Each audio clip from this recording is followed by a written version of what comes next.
Saludo a todos en el amor del Señor, esperando que todos se encuentren muy bien. Siempre un gusto estar con ustedes y especialmente compartiendo la palabra. Agradezco también que siempre la Iglesia tiene en consideración a nosotros los que somos más jóvenes para estas instancias. Sí, todavía queda mucho que podar en nuestras vidas, pero de todas formas el hecho de que también nos consideren para estas cosas demuestra una iglesia generacionalmente sana.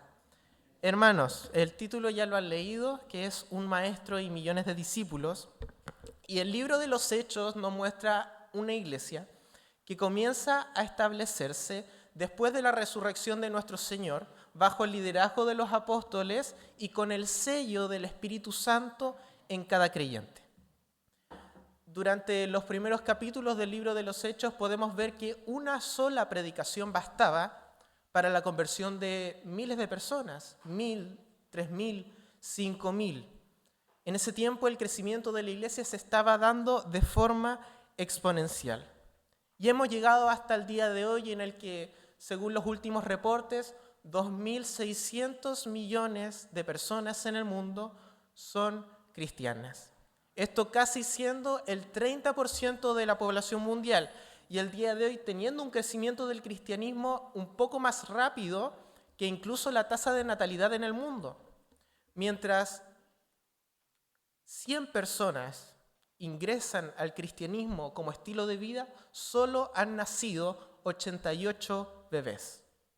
Y es que, la verdad, el cristianismo, el evangelio, sigue avanzando alrededor del mundo. Lo desalentador es que estos datos no los está impulsando América Latina, sino que la situación mundial nos muestra que el evangelismo avanza a pasos agigantados en Asia y en África. Si uno busca en estudios estadísticos, los primeros 10 o 15 países con mayores tasas de crecimiento del cristianismo se están dando en países que normalmente ni siquiera escuchamos en las noticias, como Madagascar, Taiwán, China, República Democrática del Congo y países que están muy alejados de nuestra cultura actual, pero es ahí donde el Señor está haciendo una obra pujante para salvar la vida de quienes Él ha escogido.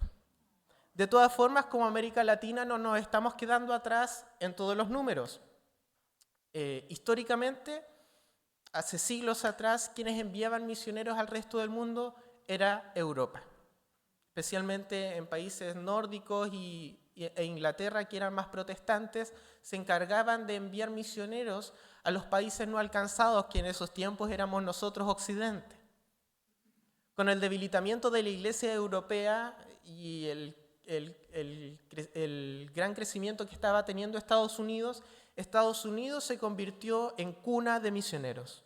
Y desde Estados Unidos se plantaron muchas iglesias, de entre ellos la nuestra, en 1897 con Henry Weiss llegando al puerto de Talcahuano, llorando aquí en el río Biobío, diciéndole al Señor, Señor, dame de aquí al sur.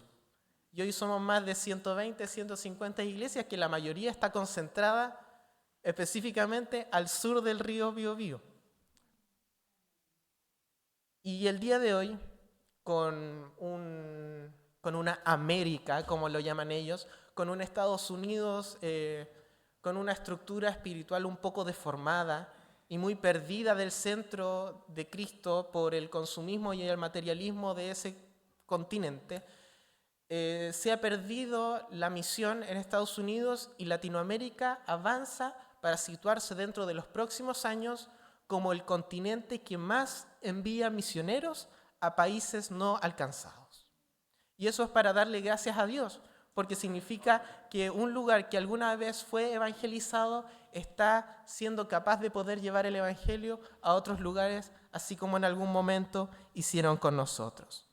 Pero esto despierta cierto fenómeno, el cual es el abandono de la realidad local. Como les dije, estos números nos los está impulsando América Latina. Debía haber pasado esas láminas antes. Sino que lo está impulsando Asia y África. ¿Cuál cree la gente que es el problema? Mucha gente da sus propios diagnósticos desde sus aristas personales. Algunos creen que es falta de conocimiento bíblico, que es falta de Biblia, pero en realidad el día de hoy, especialmente en nuestra iglesia, como nunca tenemos pastores y líderes con títulos más allá de la licenciatura en teología, sino que con magísters. Hemos alcanzado un número récord de pastores con doctorados en teología, y la verdad es que si hablamos de conocimiento, la respuesta no es falta de conocimiento. Otros, quizás un poco más administrativos, creen que el problema de la iglesia es su estructura y proponen una estructura sobre la otra para poder hacer frente a los desafíos de la iglesia en América Latina.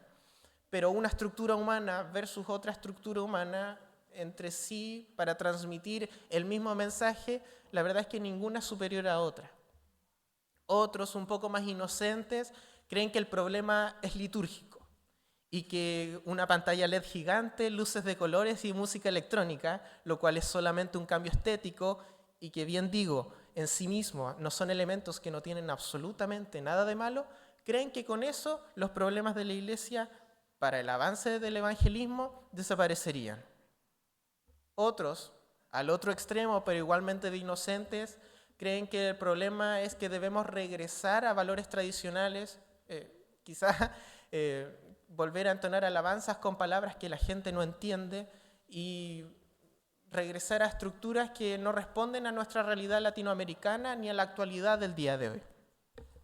El verdadero problema, hermanos, al que apuntan las encuestas, al que apuntan las estadísticas, al que apuntan grandes estudios matemáticos hechos alrededor de la iglesia, es la falta de discipulado.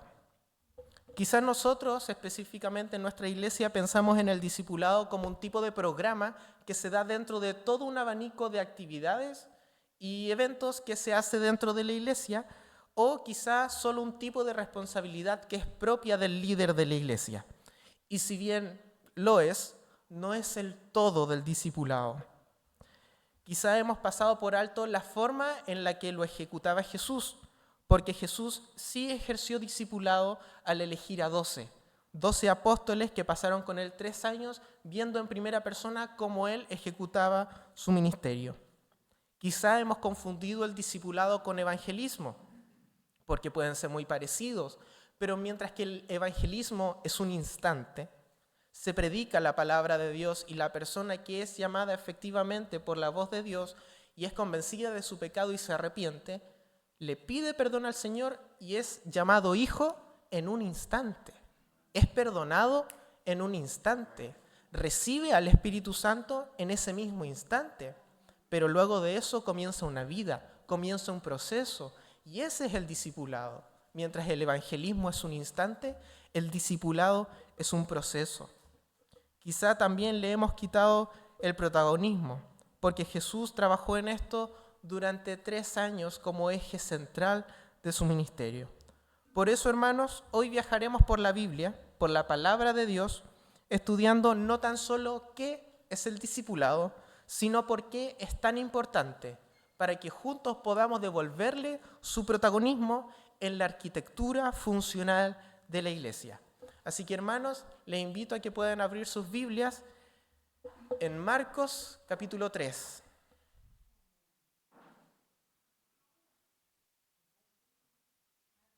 Marcos capítulo 3.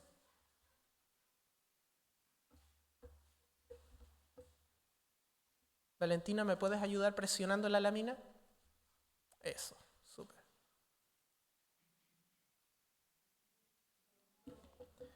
Aquí está en la pantalla Marcos capítulo 3 desde el versículo 13 en adelante. Y dice así la palabra del Señor. ¿Lo encontró? Amén. Después Jesús subió al monte, llamó a los que él quiso, y ellos vinieron a él. Designó a 12, para que estuvieran con él y para enviarlos a predicar, y para que tuvieran autoridad de expulsar demonios.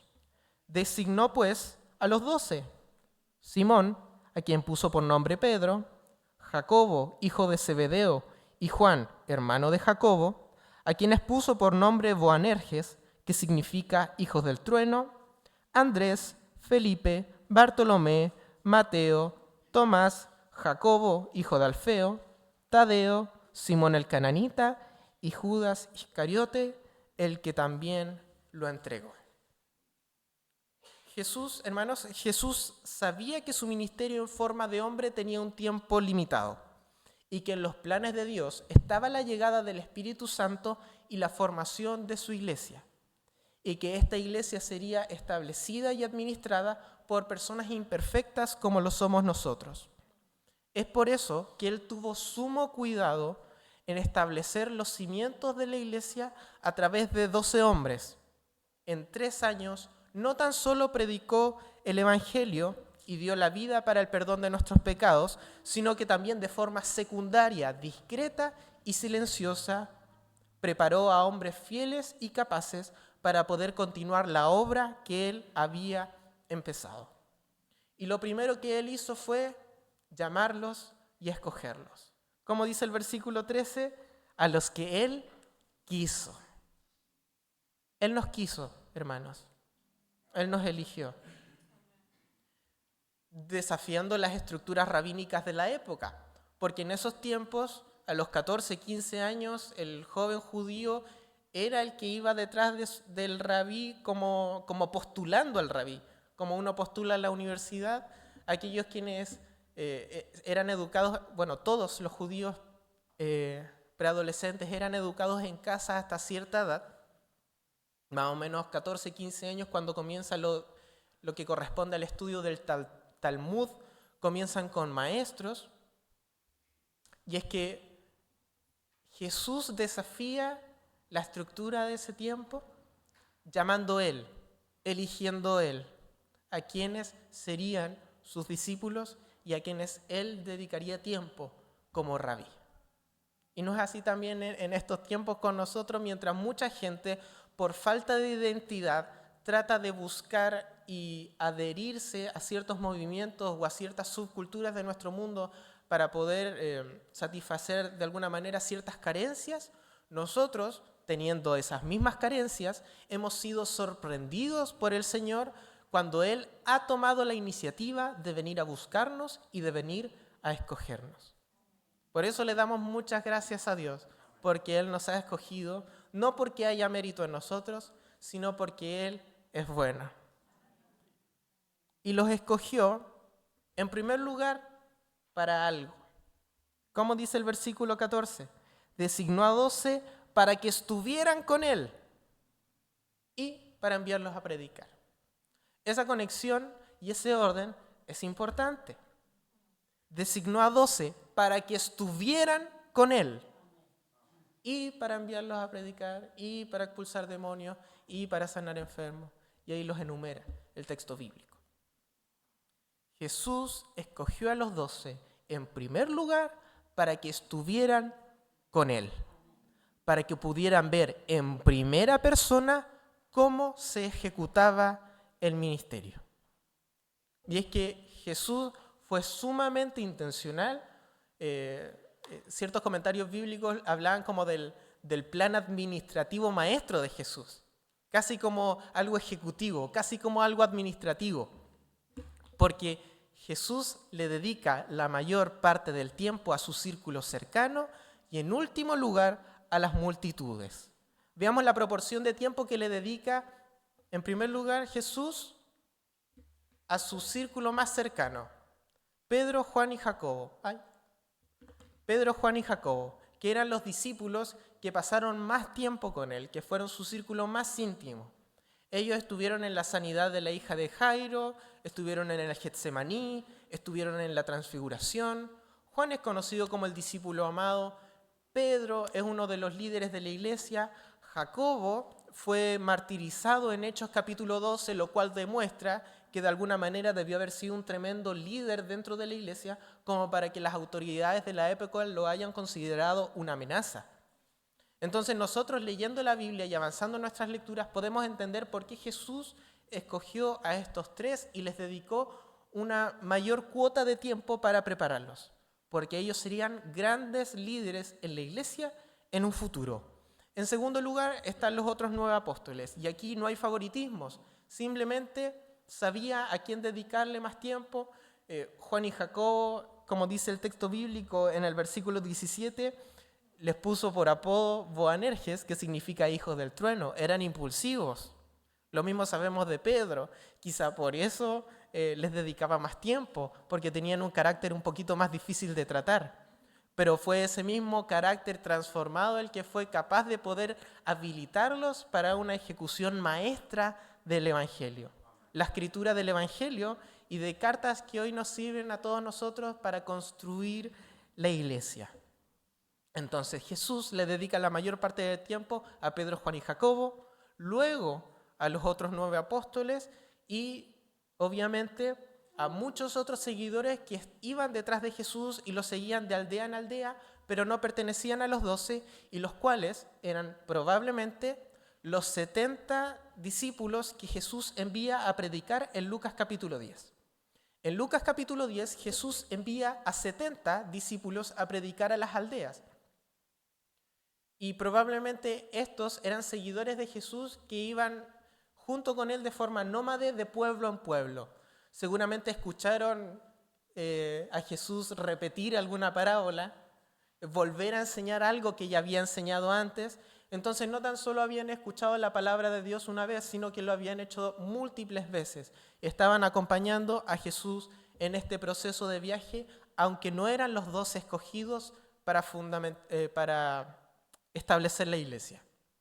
Luego están los 120 del día de Pentecostés, cuando el Señor asciende a los cielos y baja sobre los discípulos el Espíritu Santo. Vamos aumentando la cantidad. 3, 9, 70, 120, que son los que hablan en lenguas, que son los que tuvieron lenguas de fuego sobre sus cabezas y comienzan a predicar el Evangelio inspirados y motivados por el Espíritu Santo. Y en último lugar, hermanos,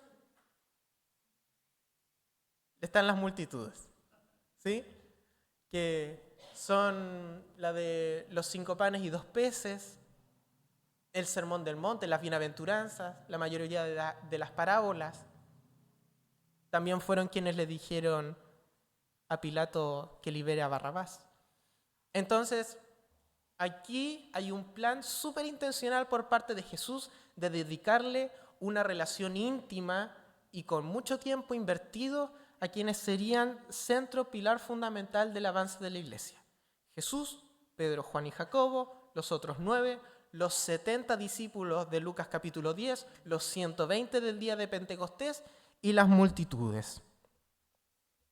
Jesús, en proporción, le dio más tiempo a sus discípulos que a las multitudes, demostrando una lección de discipulado tremenda para cada uno de nosotros y que como iglesia debemos enfocarnos más y dedicar la mayor cantidad de tiempo a las relaciones íntimas que potencian nuestro estilo de vida cristiano, basado en la palabra de Dios e inspirado por el Espíritu Santo, más que las multitudes, que se pueden ver atractivas, sí, pero no fueron el foco central del ministerio de Jesús, de este segundo plan paralelo al plan redentor de Jesús mientras Él estuvo aquí. Y yo le pregunto, usted mismo lo puede ver en su propia vida. En su propia vida, hermano. ¿Cuál fue el factor más importante que a usted le hizo permanecer en la fe en sus primeros años? Cuando usted llegó a la iglesia, llegó al Evangelio, ¿cuál fue el factor más importante en su propia vida? ¿Fueron eventos o fueron personas? ¿Fueron eventos o fueron personas? Líderes cercanos, el amigo que a usted lo invitó a la iglesia, el papá, la mamá que transmitió fielmente el Evangelio. Cuando se trata de cosas importantes, las actividades y los eventos quedan al último. Lo fundamental que fue para muchos de nosotros en nuestra vida fue las personas, nuestros cercanos. Los que nos recibían con un abrazo, los que se aprendieron inmediatamente nuestro nombre, los que preguntaban más allá del cómo estás y el bien y tú, que está tan programado en nuestras conciencias. Y es que el discipulado que forma discípulos sólidos que permanecen Es uno que se basa en relaciones humanas más que en eventos, que se construye al compartir la vida cristiana más que simplemente asistir a una actividad. Hermanos, el primer plan de Jesús fue la predicación del reino y dar su vida para el perdón de nuestros pecados. Y el segundo plan de Jesús fue discipular a personas fieles para mantener este mensaje del reino y este mensaje de que existe perdón de los pecados intacto y fiel en personas. Sin este segundo plan, el primer plan hubiera desaparecido a través de los siglos.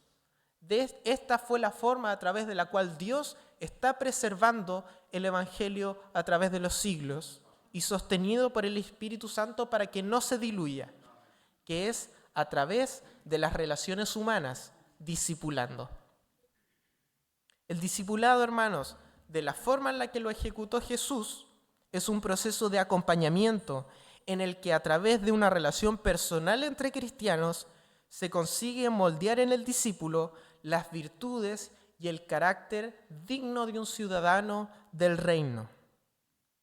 La Biblia nos muestra muchas cosas acerca del discipulado. En primer lugar, que el discipulado no es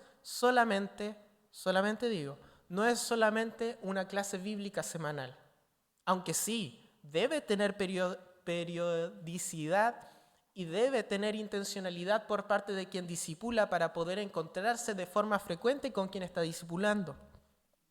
No es tan solo un programa de membresía, aunque sí, todo nuevo cristiano, todo nuevo creyente debe estar en comunidad de discipulado, siendo nutrido por personas más maduras en el Evangelio para crecer y potenciar su fe, porque solamente asistir. El discipulado no es solamente una reflexión doctrinal, aunque sí, debe contener doctrina, enseñanza de las doctrinas fundamentales del Evangelio, para que podamos comprender de manera sencilla cómo es que somos salvados, entender qué es la gracia, entender qué es la fe, entender qué es la justificación, entender cómo funciona el hecho de que hoy somos llamados hijos de Dios. Y el discipulado no es una transmisión de cultura evangélica, sino que son elementos que simplemente vamos a ir adquiriendo por osmosis, ¿no? Mientras vayamos congregándonos y relacionándonos con nuestros hermanos de la iglesia. De esta forma, hermanos, recordemos y discipulemos. Recordemos y veamos a través de la Biblia muchos episodios que quizás no están explícitamente como discipulado, pero sí lo son. A través de la Biblia lo podemos ver.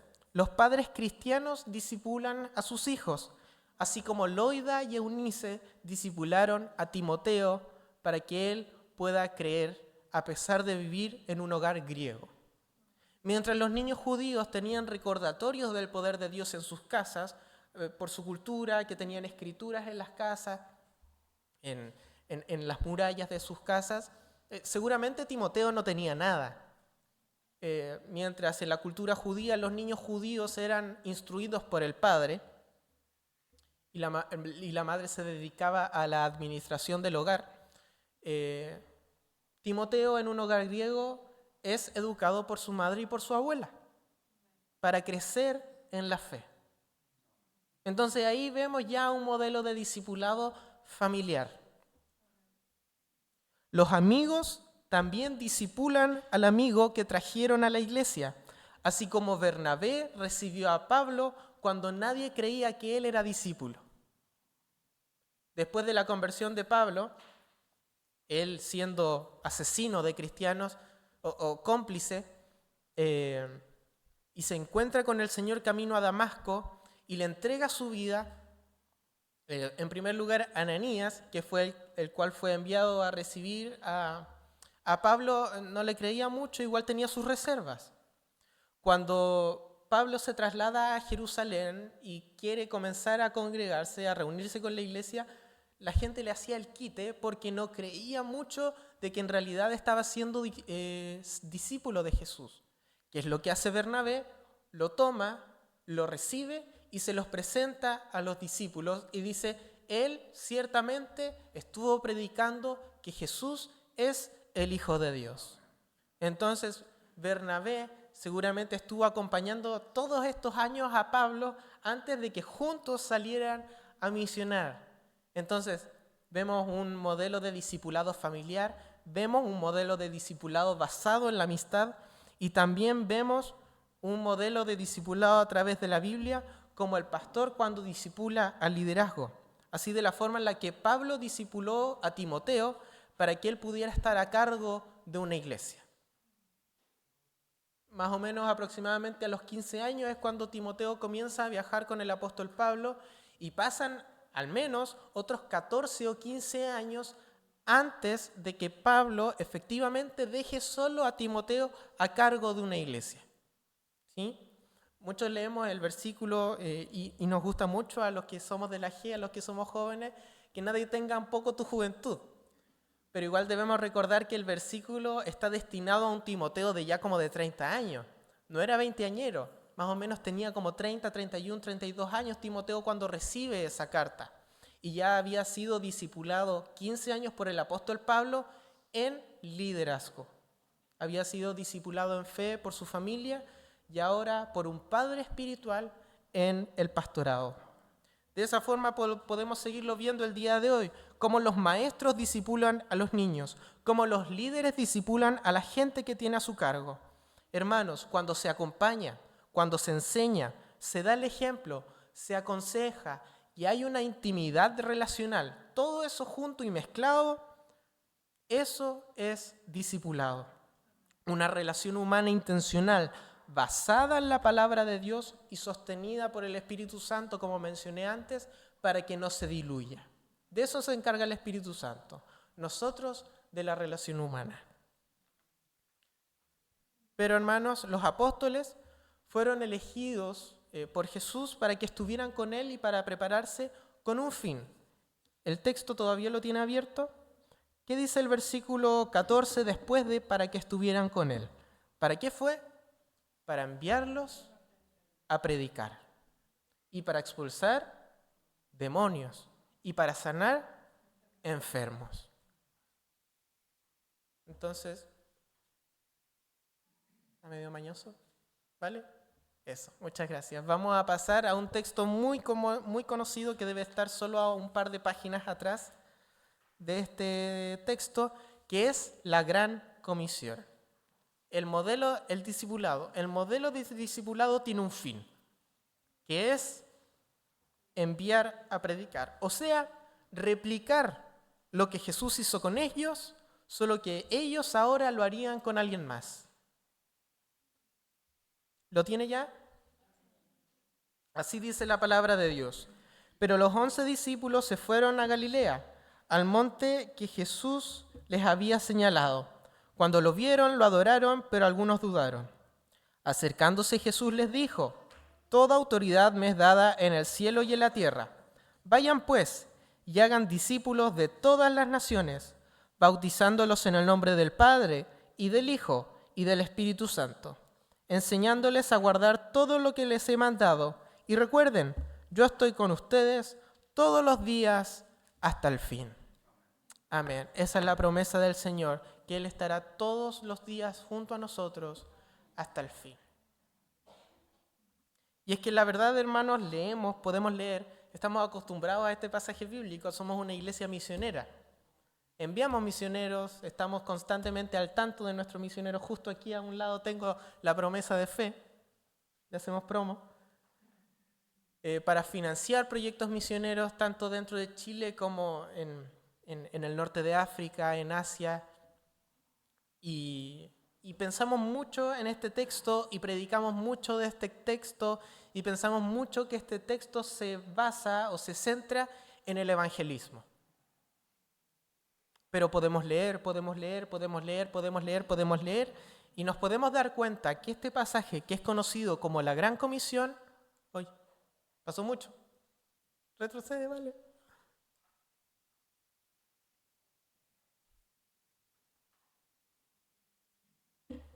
Que el pasaje habla más sobre el discipulado que sobre el evangelismo. En el pasaje bíblico, en ninguna de las versiones de Mateo 28, diferente es en Marcos capítulo 16, pero en Mateo capítulo 28 ninguna de las traducciones bíblicas dice id y predicad. El texto dice id y haced discípulos. Súper diferente, muy diferente. Ya vimos lo que era el discipulado. Es una relación humana intencional entre dos cristianos con el propósito de crecer en la fe, que tiene como sustrato la Biblia y como motor el Espíritu Santo. Esa fue la orden de nuestro Señor. Id y predicar, id y hacer discípulos.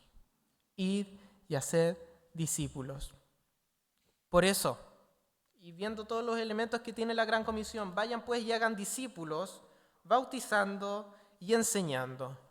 3 elementos súper fundamentales de la Gran Comisión: discipular, bautizar, enseñar. Si se nos pierde uno de esos 3 elementos, esta Gran Comisión pasa a ser una gran omisión. Si uno de estos 3 elementos se pierde, la misión no está siendo completada. Si predicamos pero no bautizamos, si predicamos y bautizamos pero nada más, tampoco.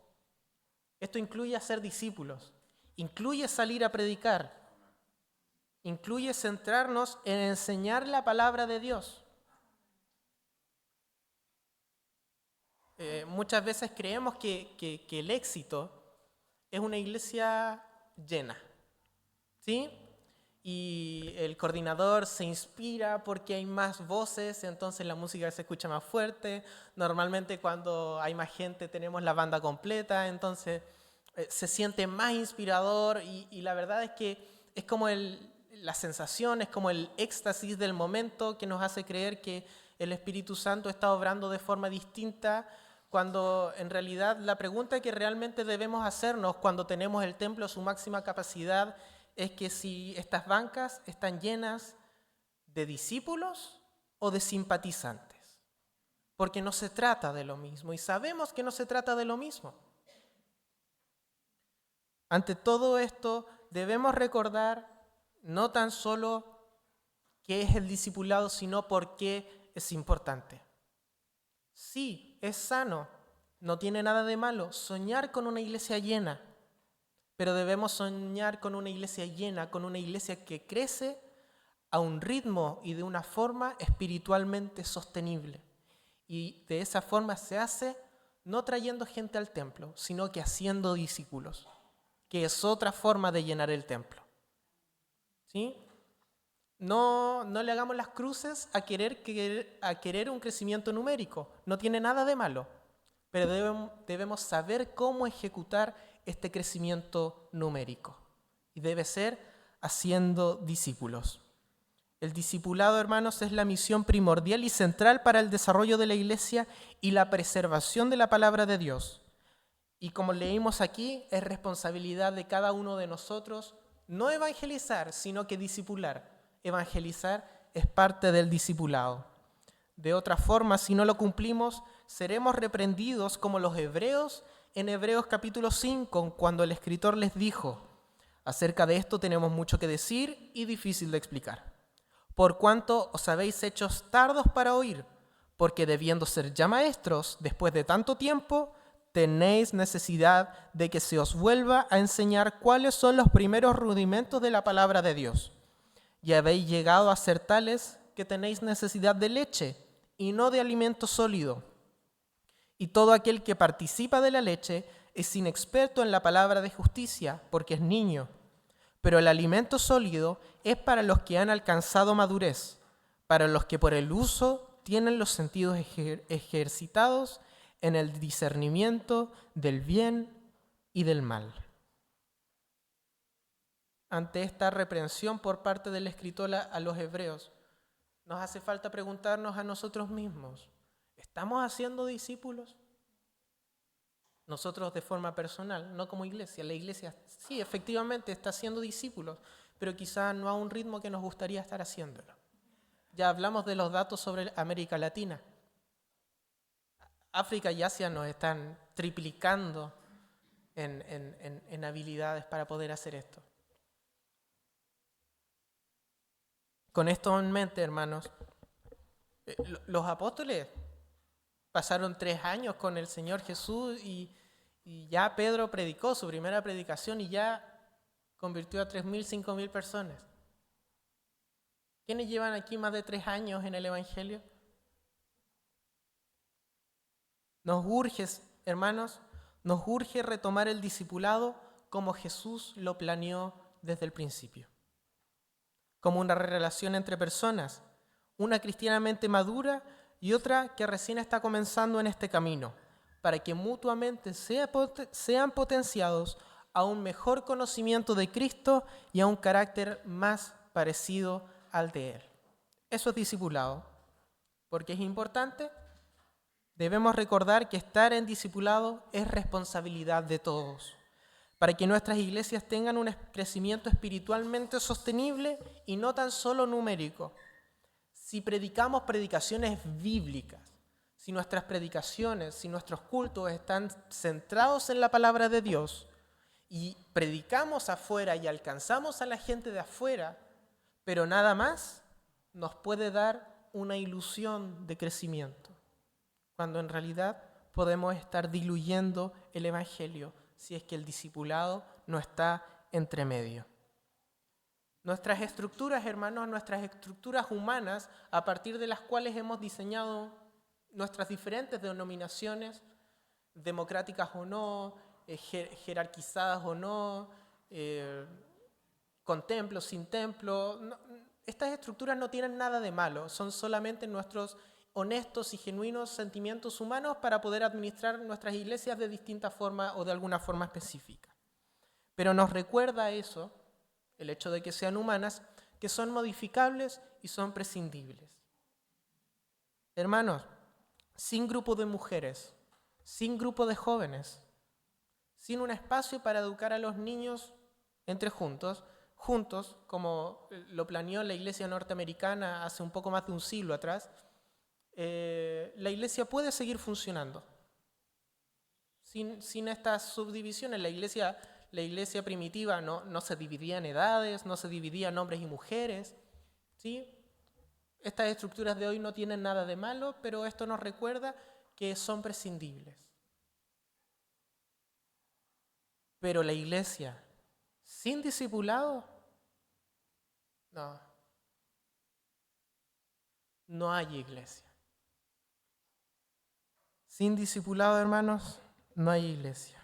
Busquemos todos entonces, de forma individual, tener un rol responsable y presente en el crecimiento y en el bienestar espiritual del nuevo creyente, para que no tan solo sea evangelizado y lo tengamos viniendo de forma frecuente al templo, sino que lo invitemos a nuestras mesas, a almorzar, a tomar once, a compartir un poco de la palabra de Dios, a llamarlo durante la semana, a estar orando por esa persona, a poder relacionarnos como en los ejemplos que vimos, de forma familiar, como Loida, Eunice y Timoteo, de forma amistosa como Pablo y Bernabé, de forma preparadora para el liderazgo como Pablo y Timoteo. Hay muchas formas de poder involucrarnos en relaciones de discipulado dentro de nuestras iglesias. Entonces, hermanos, devolvamos el protagonismo al discipulado, el cual es el medio y el propósito de la iglesia. El discipulado, hermanos, es el eje central de la arquitectura funcional de la iglesia. Sin discipulado no hay iglesia.